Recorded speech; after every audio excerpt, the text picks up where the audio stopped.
Hello, my name is Wes Davenport. I'm the Director for Graduate Programs at the University of North Alabama. I want to do a quick video and talk to you about AACSB.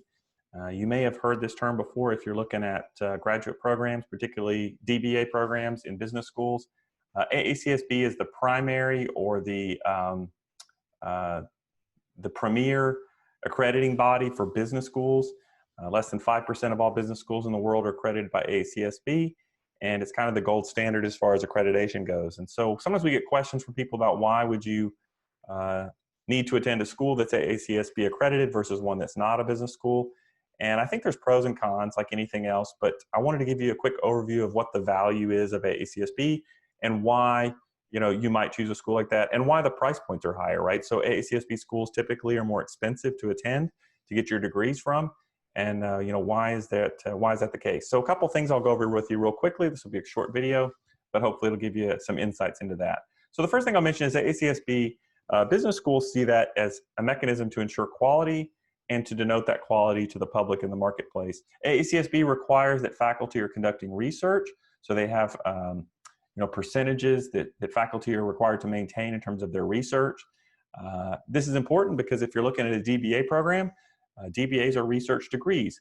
They're not research degrees like PhDs in that the research is typically more applied research, but they are research degrees. And so you want your faculty to be active in research in the business world, things that are current, right? You don't want faculty who did research 20 years ago but don't know what's going on today. So AACSB is one mechanism to make sure that the business schools are staying current and keeping their research active. Second thing, AACSB schools are able to attract and retain faculty. So AACSB schools, one of the reasons that you're paying a premium to go to that school is because they're paying a premium to get better faculty. So better faculty can demand more money, and they typically go to AACSB schools. Not always, there's good faculty at schools that aren't AACSB, but on the whole, in the marketplace, AACSB schools pay a higher salary, and so they can be more competitive in terms of hiring faculty. So you typically will find some of your most prolific researchers and whatnot at these schools because the schools can pay more money, right? Employers view degrees from AACSB more favorably typically. Some employers will only reimburse for AACSB schools, so that's something you'd want to check with if you're considering reimbursement from your employer. Some employers will only reimburse for programs that have AACSB accreditation because, again, they want to make sure that what they're paying for is of high quality, and so they only will do so if they know that it has that stamp of approval.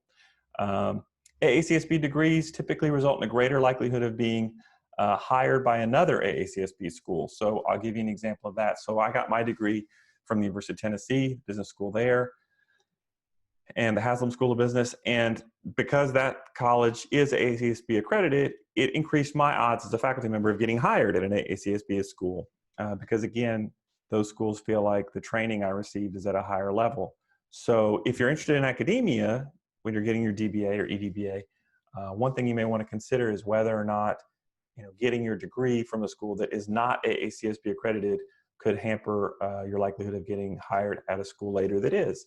It's not to say you can't do it, but it certainly is another factor to consider. So anyway, AACSB is really just about maintaining a high level of quality, particularly with respect to research, and it's just a stamp of quality, not only for you and for your degree, but like I said, sometimes employers see it that way, the marketplace sees it that way. So it's definitely something that you want to pay attention to when you're looking at schools. Ultimately, it's a decision that every person has to make for themselves. So hope that helps. Hope you're having a good day. Bye-bye.